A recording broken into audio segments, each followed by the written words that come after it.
दिन वाक्य ध्याనం కొరకు आज के वचन के लिए మత్తయి సువార్త मत्ती रचित सुसमाचार 2వ అధ్యాయము उसका दूसरा अध्याय 22-23 వచనాల్ని మనం చదువుకుందాం. और 22 और 23वें वचन को हम पढ़कर आगे बढ़ेंगे.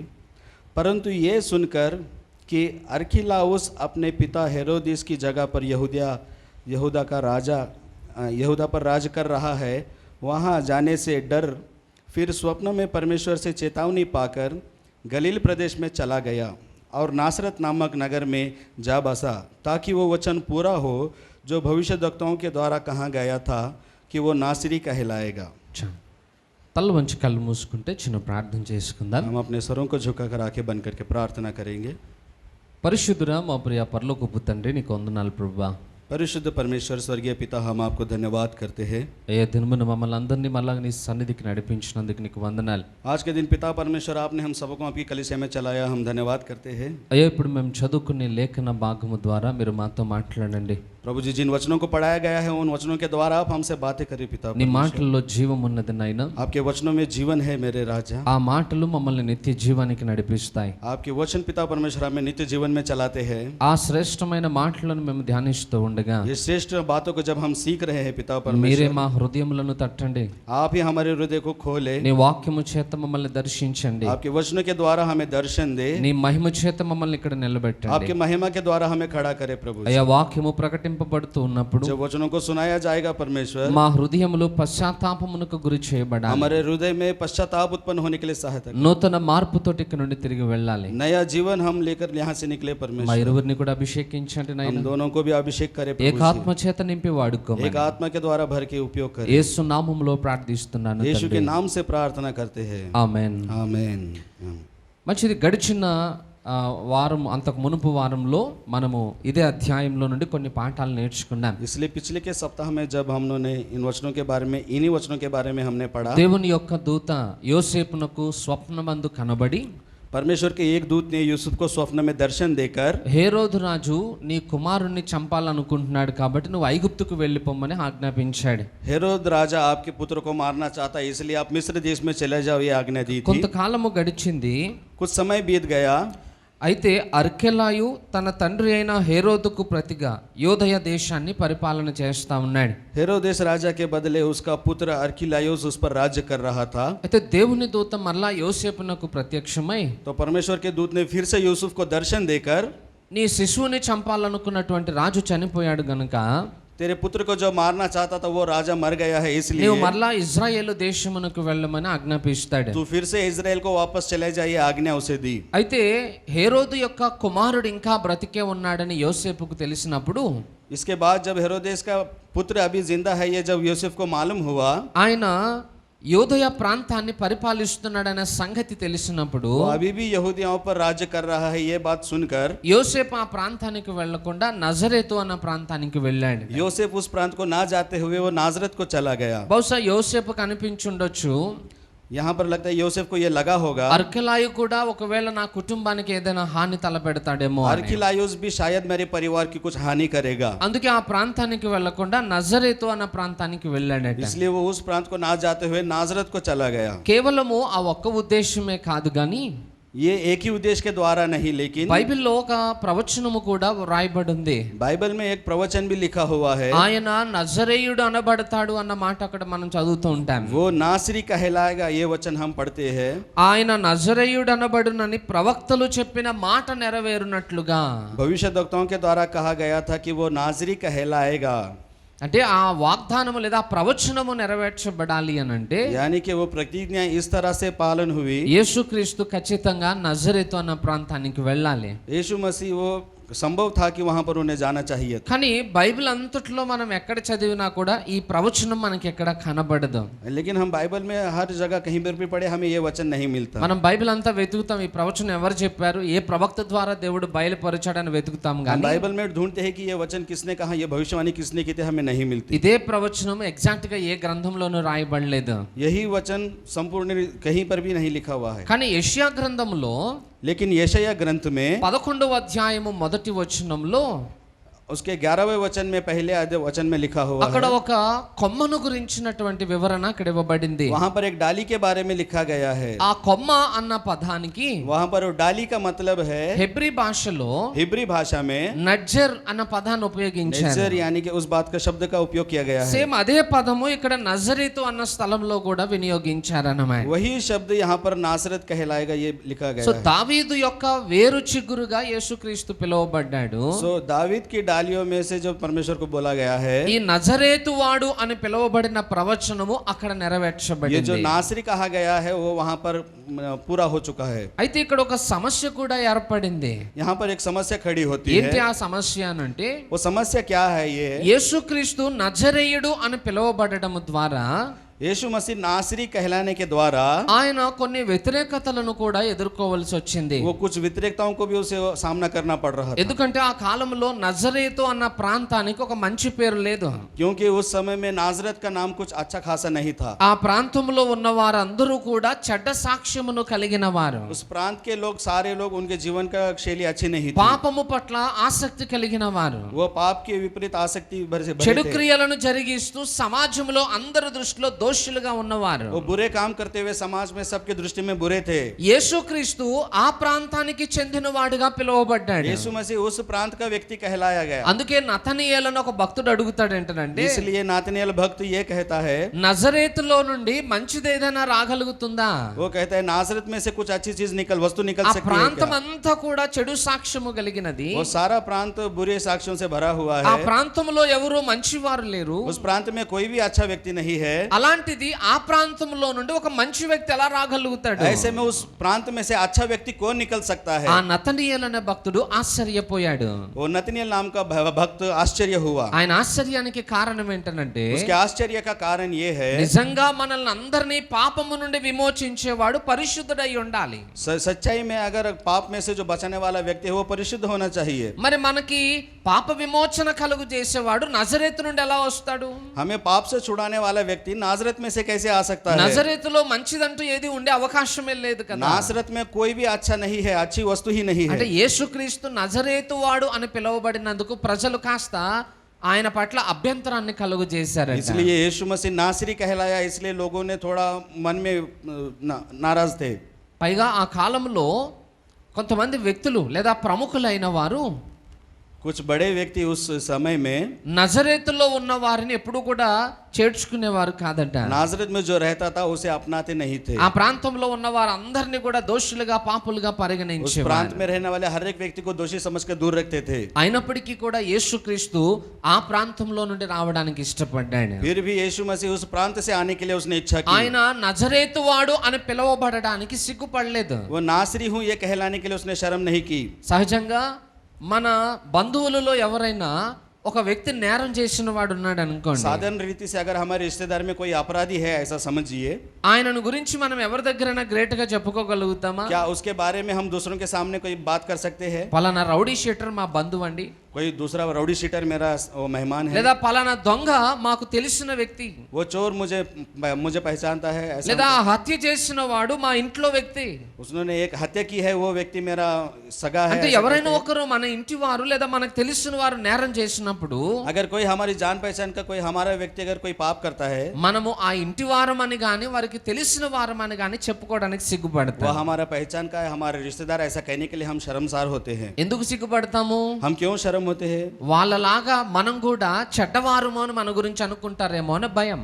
उनके जैसा शायद हमें भी बुरा समझेंगे, इसलिए हम उनके बारे में नहीं बताते। అందుకే తప్పు చేసిన వారు ఎవరు కూడా వీళ్ళు మావారు అని చెప్పుకోవడానికి మనం इसलिए जो भी ఇష్టపడాలి. गलती करता है उसको हमारा ये हमारा है हम नहीं कहते। అదే మన కుటుంబంలో ప్రముఖులు ఉన్నారు అనుకోండి, यही हमारे परिवार में अगर कोई बड़ा व्यक्ति है గొప్ప समझिए, గొప్ప ఐశ్వర్యవంతులు ఉన్నారు वो बड़े बड़े అనుకోండి, धनवान है समझिए, ఈయన మావాడే అని చెప్పుకుంటారు. वो मेरा व्यक्ति है, मेरा ఎందుకంటే रिश्तेदार है। సమాజంలో వారు పేరు సంపాదించిన क्योंकि వారు. समाज में उन्होंने नाम कमाया है, ఆ విలువైన వారితో పాటు మనం కూడా ఉంటే మనకు విలువ పెరుగుతుందని ఆశ కలుగుతుంది. उनकी घनता है, इसलिए हमें भी घनता मिलेगी, हम उनके साथ नाम जोड़ते हैं। అదే ఒక చెడ్డవాడు మన ఇంట్లో ఉంటే మనం వారికి సంబంధించిన వారు మనం ఒప్పుకోం. अगर एक बुरा व्यक्ति हमारे घर में रहेगा तो वो हमारे साथ नहीं, हम ऐसा ఎందుకంటే कहते हैं। లోకము మనల్ని చెడ్డవారిగా భావిస్తుందనే భయం. क्योंकि संसार भी हमें पापी समझता है, दोषी समझता है। కానీ ఇక్కడ యేసుక్రీస్తు लेकिन यहाँ पर यीशु मसीह నజరేతు ప్రాంతానికి ఉన్నటువంటి సాక్ష్యం ఏంటో బాగా ఎరిగిన వాడే. नाजरत की साक्षी क्या है सब जानता है। నజరేతులో మంచివాడు అన్నవాడు లేడు అన్న విషయం ఆయనకి తెలిసిందే. नासरत में एक व्यक्ति भी अच्छा नहीं है, वो जानता है. అయినా కూడా యేసుక్రీస్తు ఆ ప్రాంతానికి చెందినవాడని ధైర్యంగా చెప్పుకున్నాడు. फिर भी यीशु मसीह मैं उसी प्रांत का हूँ ये कहलाने के लिए धैर्य से रहता ఆ हूँ. నజరేతు వాని గురించే ఈ రోజు మనం उसी నేర్చుకోబోతున్నాం. नासरी के बारे में हम आज सीखने वाले हैं. ఆయన పైకి ఒక నజరేతు వాడికి ఒక సామాన్యమైన వ్యక్తిగా కనబడినప్పటికీ वो ऊपर से साधारण नाजरी व्यक्ति दिखेगा. ఆ నజరేయుడే ఈ భూమి మీద ఎన్నో కార్యాలు చేశాడు. उसी नासरी ने इस संसार में बहुत सारे कार्य किए हैं. ఆ నజరేయుడే ఎన్నో అద్భుతాలు జరిగించాడు. उसी नासरी ने बहुत सारे अद्भुत काम किए ఆ हैं. నజరేయుడే ఎంతో మందికి విమోచనను ఏర్పాటు उसी చేశాడు. नासरी ने कई सारे लोगों को रक्षण उद्धार ఆ दिया है. నజరేయుడే ఎన్నో పరిస్థితులను మార్చగలిగాడు. वही नाजरी ने कई परिस्थितियों को बदल दिया है. ఎందుకు? क्यों? ఆయన నజరేతు నుండి వచ్చాడు గాని నజరేతు వారి యొక్క క్రియలలో ఆయన పాలువాడు కాలేదు. वो नासरत में से आया है, लेकिन वहाँ की क्रियों को उसने कभी नहीं अपनाया. ఒక యేసుక్రీస్తే కాదు నజరేయుడిగా పిలువబడింది. एक यीशु मसीह ही नहीं है जो नाजरी कहलाता ఈ రోజు है. ఆయనను వెంబడిస్తున్న మనం కూడా నజరేయులమే. आज जो कोई भी उसे मानता है वो भी नासरी ही है. ఎందుకో తెలుసా? क्यों है आपको मालूम है? యేసుక్రీస్తు ఏ విధంగా అయితే సమాజంలో తృణీకరింపబడ్డాడో जिस प्रकार से यीशु मसीह समाज में उसे ठुकराया गया है, ఈ రోజు క్రైస్తవులముగా పిలువబడుతున్నందుకు మనము తృణీకరింపబడుతూనే आज ఉన్నాం. हम क्राइस्ट जो बुलाए जाते हैं हमें भी ठुकराया गया है. యేసుక్రీస్తులో ఏ లోపం లేదు. यीशु मसीह में कोई गलती नहीं थी. నజరేతులో జరిగే ఏ పాపములో కూడా ఆయన పాలువాడు కాలేదు. नासरत में होने वाले किसी पाप में वो सहभागी नहीं हुआ అయినా था. కూడా ప్రజలు ఆయనని తృణీకరించారు. फिर भी उसे लोगों ने ठुकरा दिया. ఈ రోజు క్రైస్తవుల జీవిత విధానం కూడా అంతే. आज ख्रिस्ती जीवन ऐसा ही है. మనం ఏమీ పొరపాట్లు చేయట్లేదు. हम कोई गलती नहीं करते, మనం ఏమీ నేరములు చేయట్లేదు. हम कोई अपराध नहीं करते, మనం ఎలాంటి చెడు కార్యములలో పాలు हम कैसे बुरे పొందట్లేదు. कार्य नहीं करते. అయినా కూడా క్రైస్తవులమైనందుకు లోకము మనల్ని నిష్కారణంగా ద్వేషిస్తుంది. फिर भी हम क्रिश्चियन हैं, इसलिए लोग हमें ठुकराते हैं. హల్లెలూయా. हालेलुया. అందుకే చాలా మంది ఎలాంటి స్థితికి వెళ్ళిపోయారంటే ఈ కాలంలో इसीलिए कुछ लोग ऐसी स्थिति में चले गए हैं, లోపల యేసుక్రీస్తును గురించినటువంటి ప్రేమ కలిగి ఉన్నప్పటికీ కూడా अंदर ही अंदर यीशु मसीह के ऊपर प्रेम है. సమాజంలోనికి వెళ్ళినప్పుడు నేను క్రైస్తవుడును అని చెప్పుకోవడానికి సిగ్గుపడతా जब वो ఉన్నాను. संसार में जाते हैं वो लोग मैं क्रिश्चियन हूँ ये बताने के लिए शर्मसार होते हैं. మనం ఒకవేళ చదువుకునే వాళ్ళం అనుకోండి, अगर एक बार सोचिए कि हम लोग पढ़े लिखे हैं, స్కూల్లోకి వెళ్ళినప్పుడు स्कूल में हम जाते हैं, నేను క్రిస్టియన్ అని అంటే నా స్నేహితులు అందరూ నన్ను నవ్వుతారేమో. अगर कहेंगे मैं क्रिश्चियन हूँ तो सारे मेरे लोग हंसेंगे, दोस्त. ఎవరు కూడా నన్ను చేర్చుకోవడానికి ఇష్టపడరేమో. कोई भी मुझे अपनाएगा नहीं ये सोचते हैं. అందుకే నేను క్రైస్తవుడు అన్న విషయాన్ని రహస్యంగా इसलिए దాచిపెట్టాలనుకుంటా. मैं क्रिश्चियन हूँ ये बात वो छुपा के रखता है. మరి కొంతమంది और कुछ लोग మేము క్రైస్తవులముగా మారినందుకు మా బంధువులు మమ్మల్ని అసహించుకుంటారేమో అన్న భయం. हम लोग क्रिश्चियन बन गए हैं इसलिए हमारे रिश्तेदार हमें छोड़ देंगे, ये डर अंदर रहता है. వాళ్ళు మా ఇంటికి రారేమో, वह हमारे घर नहीं మాకేమీ आएंगे, సహాయం చేయరేమో. हमारी कोई मदद नहीं करेंगे. ఆ భయము చేత उस डर के द्वारा మేము క్రైస్తవులము అని చెప్పుకోవడానికి సిగ్గుపడే मैं వాళ్ళు क्रिश्चियन ఉన్నారు. हूँ ये बात वो बताने के लिए डरते हैं. మరికొంతమంది और कुछ लोग సమాజంలో గొప్పవారుగా అనిపించుకోవడానికి వారి భక్తిని దాచిపెట్టే వాళ్ళు ఉన్నారు. संसार में बड़ा नाम कमाने के लिए अपनी भक्ति को छुपा के रखते हैं. అంటే మేమున్న క్యాస్ట్ లో నుండి మేము క్రైస్తవులంగా మారామనంటే లోకం మమ్మల్ని నవ్వుతుందేమో అని భయం जो వాళ్ళు. मेरा कैस्ट था उसे छोड़कर मैं क्रिश्चियन बना ये सोचकर लोग मुझ पर हंसेंगे, ये डर रहता है उनका. ఈ రోజుకి కూడా సమాజంలో చాలా మంది आज भी संसार में बहुत सारे लोग వారి యొక్క భక్తిని బయటకు చూపించలేనటువంటి స్థితిలోనే वो अपने ఉన్నారు. भक्ति को बाहर नहीं दिखा सकते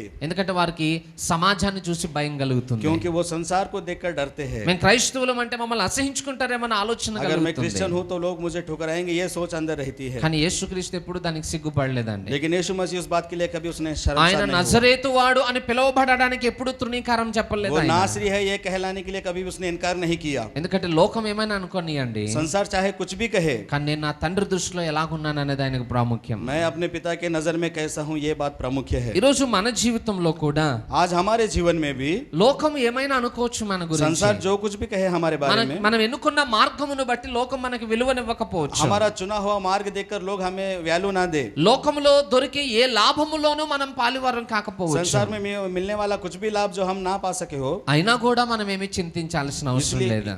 फिर भी हमें चिंता नहीं करनी चाहिए. ఎందుకంటే మనం దేవుణ్ణి వెంబడిస్తున్నది क्योंकि हम परमेश्वर के पीछे चल रहे ఈ हैं, లోక సంబంధమైన వాటిని పొందుకోవడానికి కాదు, इस संसार के विषय में पाने के लिए नहीं. దేవుడు అనుగ్రహించే ఉన్నత రాజ్యమును పొందుకోవడానికి. परमेश्वर हमें एक राज्य देने वाला है, उसके लिए हम उसके पीछे हैं. దేవుణ్ణి ఎవరైతే అంగీకరిస్తారో వాళ్ళే దేవుని రాజ్యంలో స్వాస్థ్యాన్ని जो పొందుకోగలుగుతారు. परमेश्वर को स्वीकार करता है वही उसके स्वास्थ्य में जा सकता है. చాలా మందికి దేవుని రాజ్యము కంటే ఈ భూమి మీద ఉన్న సంపదే ప్రాముఖ్యమైనది అనిపిస్తుంది. कई लोगों को परमेश्वर के राज्य के विपरीत इस संसार के बातों पर आकर्षित होते हैं, అందుకే ఈ భౌతికమైన లాభములను పొందుకోవడానికి इसलिए वो भौतिक लाभ पाने के लिए వాళ్ళు క్రైస్తవులు అన్న విషయాన్ని రహస్యంగా దాచిపెట్టేస్తా क्रिश्चियन ఉన్నారు. है ये बात उसे छुपा के रखते हैं. దయచేసి ఈ రోజు ఇక్కడ ఉన్న మనము कृपया करके आज మన यहाँ पर భక్తి बैठे हुए हम విషయంలో लोग ఎలాంటి వైఖరిని కలిగి ఉన్నాం? हम अपने भक्ति के विषय में कैसे विचार हम पा रहे हैं, ఎందుకంటే లోకము దృష్టిలో మనం విలువలేని వారమే, क्योंकि हम संसार के व्यक्तियों में కానీ हमारी इज्जत దేవుని नहीं, దృష్టిలో మనం విలువైన వారం. लेकिन हम परमेश्वर की नजर में उत्तम है. బైబిల్లో ఒక మాట రాయబడి ఉంది, बाइबल में ఏంటంటే, बात लिखी है, మీరు నన్ను వెంబడిస్తున్నందుకు तुम मेरे पीछे हो లోకం इसलिए మిమ్మల్ని తృణీకరిస్తుంది, संसार तुम्हें ठुकराएगा, లోకం మిమ్మల్ని తీర్పులోనికి ఈడుస్తుంది, संसार तुम्हें कटघरे में खड़ा లోకం करेगा, మిమ్మల్ని అవమానపరుస్తుంది. संसार तुम्हें बदनाम करेगा, అయినా పర్వాలేదు, कोई बात नहीं, వాటన్నిటికీ తగిన ప్రతిఫలాన్ని మీరు దేవుని రాజ్యంలో उस పొందుకుంటారు. सब का प्रतिफल मैं तुम्हें दूंगा. ఈ రోజు లోకంలో మనకి ఏమీ దొరకట్లేదా?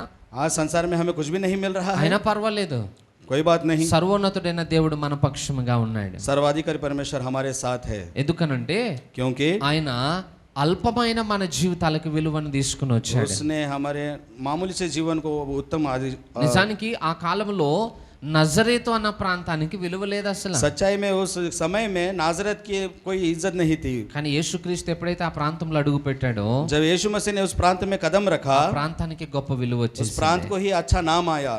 ఈ రోజు మన జీవితానికి కూడా ఎలాంటి విలువ లేదు. आज हमारे जीवन की भी कोई वैल्यू नहीं है. ఒకప్పుడు విసిరివేయబడిన స్థితిలో మనం हम ఉన్నాం, फेंके हुए लोगों के समान हैं, తృణీకరింపబడిన స్థితిలో ఉన్నాం. नकारे हुए लोगों के समान है. కానీ ఎప్పుడైతే క్రీస్తు మనలోనికి ప్రవేశించాడో, लेकिन जब प्रभु हमारे अंदर आए, మన జీవిత విధానమే మారిపోయింది, हमारे जीवन का विधान ही बदल మనకి गया, విలువ పెరిగింది, हमारा वैल्यू बढ़ गई, సమాజంలో గౌరవాన్ని समाज సంపాదించుకున్నాం, में हमने गौरव पाया, దేవుని రాజ్యంలో గొప్పవారముగా ఎంచబడుతున్నాం. परमेश्वर के राज्य में उन्नत स्थान पर खड़े हो. అంటే యేసుక్రీస్తు ఎక్కడ ఉంటాడో जहाँ पर यीशु क्रिस्त रहता ఆ है, స్థలానికి విలువ పెరుగుతుంది. उस जगह की वैल्यू होती है. యేసుక్రీస్తు ఎవరిలో ఉంటాడో यीशु क्रिस्त जिसमें होता है, ఆ వ్యక్తికి విలువ పెరుగుతుంది. उस व्यक्ति की वैल्यू बढ़ती है. చాలా కాలం యేసుక్రీస్తు అక్కడే గడిపాడు.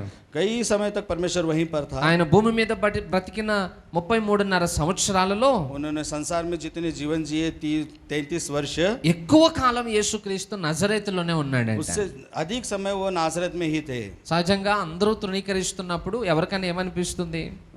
मामूली तौर पर अगर कोई ठुकराएगा तो किसी को कैसा लगेगा? మనం నజరేతులో ఉన్నందుకే కదా అందరూ మనల్ని తృణీకరిస్తున్నారు. मैं नासरत में हूँ इसलिए लोग मुझे ठुकरा रहे ఈ हैं. ప్రాంతాన్ని విడిచిపెట్టి వెళ్ళిపోతే మనకు విలువ इस కలుగుతుంది प्रांत को छोड़कर मैं निकलूंगा तो मेरी वैल्यू అన్న होगी, ఆలోచన వస్తుంది. ऐसा विचार हमारे अंदर आता కానీ है. యేసుక్రీస్తు మనుషుల ఉద్దేశాలను ఎప్పుడు పట్టించుకోలేదు. लेकिन परमेश्वर ने कभी भी मनुष्य के विचारों को మీరేమైనా नहीं అనుకోండి, देखा. आप कुछ भी समझो, వాటిని నేను లెక్క చేయనన్నట్టుగా జీవించాను.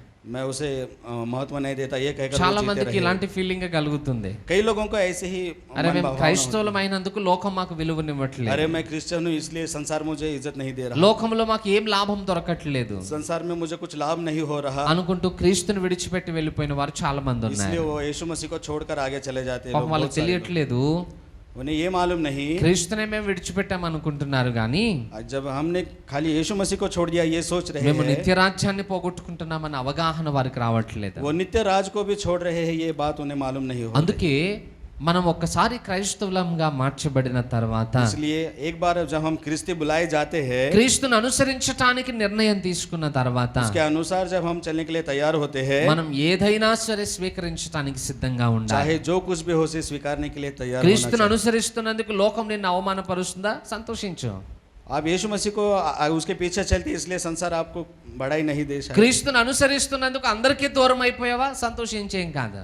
आप यीशु मसीह के पीछे हो रहे हैं इसलिए आप सबसे दूर है, खुशी मनाइए, ఎందుకనంటే क्योंकि ఆ పరిస్థితులన్నిట్లో కూడా ఆయన మనకు తోడుగా ఉంటాడు. उन सारे परिस्थितियों में वो आपके साथ रहेगा. మనుషులను నమ్మి మోసపోయిన వారు చాలా మంది ఉన్నారండి, मनुष्य के ऊपर भरोसा करके नुकसान पाए हुए लोग बहुत सारे हैं, కానీ దేవుని నమ్మి మోసపోయిన వారు ఎవరు లేరు. लेकिन जो परमेश्वर पर भरोसा करता है वो कभी नुकसान नहीं उठाता. అందుకే మనం ఎప్పుడు కూడా మన భక్తి జీవితాన్ని మనం రహస్యంగా పెట్టాల్సిన అవసరం లేదు. कभी भी हमें अपने भक्ति जीवन को रहस्य नहीं रखना चाहिए. లోకానికి భయపడి మనం రహస్యంగా బ్రతకాల్సిన అవసరం లేదు. संसार से डर के हमें रहस्यमय अपने भक्ति करना नहीं మనం चाहिए. నమ్మినది సత్యం, हमने जो विश्वास किया है वो सत्य है, మనం ఎంచుకున్న మార్గము हमने శ్రేష్టమైనది. जो चुना है वो श्रेष्ठ है, ఆ మార్గము లోకానికి తెలియదు, वो मार्ग संसार को नहीं मालूम, దాని విలువ ప్రజలకు అర్థం కాదు. उसकी वैल्यू लोगों को नहीं मालूम. అర్థం కానప్పుడు దాన్ని విలువ లేనిదిగానే వారు మాట్లాడతారు. जब उन्हें समझ में नहीं आता तो वो वैल्यू नहीं है सोचकर ही बात करते हैं. సహజంగా మనిషికున్న గుణం ఏంటో తెలుసా? साधारण रीति से मनुष्य का एक गुण है, ఏదైనా ఒక వస్తువు గురించి తనకు బాగా అర్థమైంది అనుకోండి, किसी वस्तु के बारे में उसे अच्छी तरीके से समझ आ गया అది గొప్పది అని భావిస్తాడు. तो वो बहुत अच्छा है ये सोचता है. ఏదైనా ఒక వస్తువు గురించి తనకి ఏం అర్థం కాలేదు అనుకోండి, अगर किसी वस्तु के बारे में उसे समझ में नहीं आया, అర్థం కాలేదు అని చెప్పడానికి సిగ్గేసి वो उसे मालूम नहीं हुआ ये बताने के लिए शर्मसार होकर అది విలువ లేనిది అనే ముద్ర వేసేస్తాడు. उसकी कोई वैल्यू नहीं बोलकर वो उसे निशान दे देता ఈ है. రోజు లోకమంతా క్రైస్తవ్యం మీద వేసిన ముద్ర అలాంటిదే. आज संसार ने क्रिस्ती जीवन पर वही वैल्यू दी है. క్రైస్తవ్యంలో ఉన్న గొప్పతనం ఏంటో సమాజానికి అర్థం కాక क्राइस्ती की उसकी महानता क्या है उसे उन्हें नहीं मालूम, అది విలువ లేనిది అనే ముద్ర వేసేసాడు. इसलिए उसकी कोई वैल्यू नहीं उसे निशान दे दिया. కానీ క్రీస్తును అనుసరిస్తున్న మనకి తెలుసు ఆ మార్గం ఎంత విలువైనదో అని. लेकिन क्रिस्त के पीछे हम चलने वाले हमें मालूम है उसकी कितनी महानता है. ఆ రోజు యేసుక్రీస్తు ఎలాగైతే నజరేయుడు అని పిలువబడ్డాడో, उस दिन जिस तरह से यीशु मसीह नाजरी कहलाया, ఈ రోజు మనం కూడా క్రైస్తవులమైనందుకు నజరేయులుగానే పిలువబడుతూ ఉన్నాం. आज हम भी क्रिश्चियन होने के लिए नाजरी कहला रहे हैं. కానీ ఆ నజరేయునికి దయ్యములోనికాయి. हाँ, उस नासरी को शैतान डर गए थे. లోకం దృష్టిలో నజరేతు నుండి వచ్చిన యేసుక్రీస్తు విలువలేనివాడు, संसार के दृष्टि में नाजरत से आने वाला यीशु उसकी कोई वैल्यू नहीं थी, ఆయన పనికిరానివాడు. वो कोई काम का नहीं था. కానీ ఆ లోకం దృష్టిలో బలహీనమైనటువంటి ఆ వ్యక్తికి उस संसार के नजर में जो बलहीन व्यक्ति था దయ్యములు వణికాయి. उसको शैतान डरते थे. ఆయనను చూడగానే రోగములు పారిపోయాయి. उसके नाम से दूरा दूरा भाग जाते थे. దయ్యములు యేసుక్రీస్తుతో ఏమని మాట్లాడుతున్నాయి? शैतान यीशु मसीह से क्या बात करता है? నజరేయుడా మాతో నీకేం పని? हे नासरी तुझसे हमारा क्या काम? నీ సమయం ఇంకనూ రాలేదు కదా, అప్పుడే మమ్మల్ని నరకానికి పంపడానికి వచ్చేసావా? तेरा समय अभी नहीं आया है, हमें अभी अधोलोक में डालना चाहता है. అంటే దయ్యాలు యేసుక్రీస్తుని చూసి వణుకుతున్నాయి అని అంటే दुरात्मा यीशु मसीह को देखकर डर रही है. యేసుక్రీస్తు ఎంత అధికారమును కలిగి ఉన్నాడో तो చూడండి. देखिए यीशु नासरी का कितना अधिकार है. సమాజం దృష్టిలో ఆయన తృణీకరింపబడిన वो समाज के नजरों में वो ठुकराया हुआ है, కానీ దయ్యాలకు తెలుసు ఆయన ఎంత గొప్పవాడు. लेकिन शैतान को मालूम है कि वो कितना महान మన है. జీవితం కూడా అంతే. हमारा जीवन भी ऐसा ही है. ఆయనను వెంబడిస్తున్నందుకు उसके पीछे हम चल रहे हैं, इसलिए దేవుడు మనకి కూడా అట్టి అధికారాన్ని ఇచ్చాడు. परमेश्वर हमें भी वैसा ही अधिकार देने ఆ वाला है. నజరేయుడిని చూడగానే దయ్యములు ఎలాగైతే उस వణికాయో, नासरी को देखते ही जैसे शैतान थर-थर कांपते थे, ఆ నజరేయుడిని అనుసరిస్తున్న మనల్ని చూసి కూడా దయ్యాలు వణుకుతాయి. उसके पीछे चलने वाले हमें भी देखकर शैतान डरेंगे. దేవుడు అంత సామర్థ్యాన్ని మనకి ఇచ్చాడు. परमेश्वर उतना सामर्थ्य हमें दिया है. అంటే ఒక క్రైస్తవునికి ఇవ్వబడిన గొప్పతనం ఎంత ఉందో చూడండి. एक क्रिश्चियन को दिया हुआ उतना बड़ा महान स्थान ఒక है. క్రైస్తవుడు భక్తి మార్గంలో జీవించగలిగితే, एक क्रिस्टी जीवन उसके भक्ति मार्ग में अगर वो चलेगा, ఆ క్రైస్తవుడిని చూసి उस क्रिस्टी को देखकर ఆకాశ మండలంలో ఉన్న దురాత్మ శక్తులు కూడా వణుకుతాయి. आकाश मंडल में रहने वाली दुरात्माएं भी उसे देखकर डर जाएंगी. దేవుడు అంత ప్రభావమును ఒక క్రైస్తవునికి ఇచ్చాడు. उतना प्रभाव क्रिस्टी के जीवन में परमेश्वर ने दिया. లోకానికి తెలియదు మన విలువ, संसार को नहीं मालूम हमारी కానీ वैल्यू क्या है, దురాత్మలకు తెలుసు మనకి దేవుడు ఎంత శక్తిని लेकिन ఇచ్చాడు. दुरात्मा को मालूम है हमारे अंदर कितनी शक्ति है. కాబట్టి మనం క్రైస్తవులముగా పిలువబడుతున్నందుకు ఎప్పుడు సిగ్గుపడాల్సిన అవసరం లేదు. इसलिए हम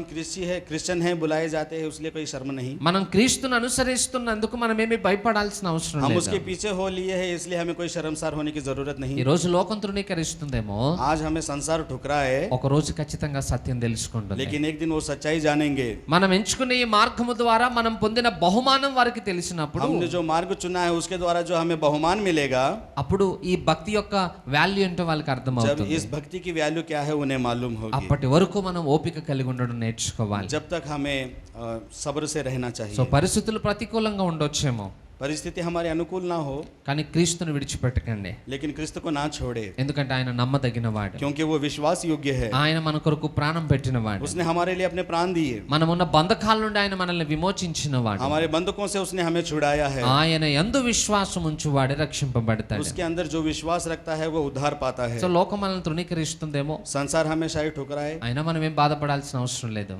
परेशान होने की कोई बात नहीं है. యేసుక్రీస్తు ముందే చెప్పాడు ఇలా జరుగుతుంది అని. परमेश्वर ने पहले ही बताया ऐसा होगा. కాబట్టి రోజు క్రీస్తుని బట్టి మనం ధైర్యంగా ఆనందించాలి. इसलिए आज के दिन हम क्रिस्त के द्वारा हम धैर्य पाकर आनंद करेंगे. అపోస్తలుడైన పౌలు ఒక మాట అంటాడు, पौलुस ने एक बात कही है, నేను క్రీస్తు సిలువ యందు తప్ప मैं अपने क्रूस के विषय में మరి దేని యందును అతిశయపడను. दूसरे विषय में मैं अब गर्व नहीं करता। అంటే నాకు గర్వాన్ని తీసుకుని వచ్చేది యేసుక్రీస్తు యొక్క సిలువనే. मुझे गर्व लेके आने वाले यीशु मसीह का क्रूस ही है। క్రీస్తుని బట్టి పౌలు గర్వంగా ఫీల్ అయ్యేవాడు. क्रिस्त के विषय में पौलुस गर्व से उसने परिचय किया। ఈరోజు మనము అదే స్థితిలో ఉండాం. आज हम भी उसी स्थिति में रहेंगे। క్రీస్తుని బట్టి సంతోషాన్ని అనుభవిద్దాం. क्रिस्त में हम आनंद मनाएंगे। మంచిది, కొద్ది మాటలు దేవుడు దీవించును గాక. अच्छी बात है, इन वचनों को परमेश्वर आशीर्वादित करे। తల వంచి కళ్ళు మూసుకుందాం. हम अपने सर को झुकाकर आंखें बंद करके ఒక్కసారి మన జీవితాలు మనం పరీక్షించుకుందాం. एक बार हम अपने जीवन को परीक्षा करेंगे। మనం అనుకోవచ్చు క్రీస్తుని వెంబడించినందుకు నాకు ఏం కలిగింది అని. हम शायद सोचते होंगे कि जब मैंने मसीह को अपनाया तो मुझे क्या लाभ मिला।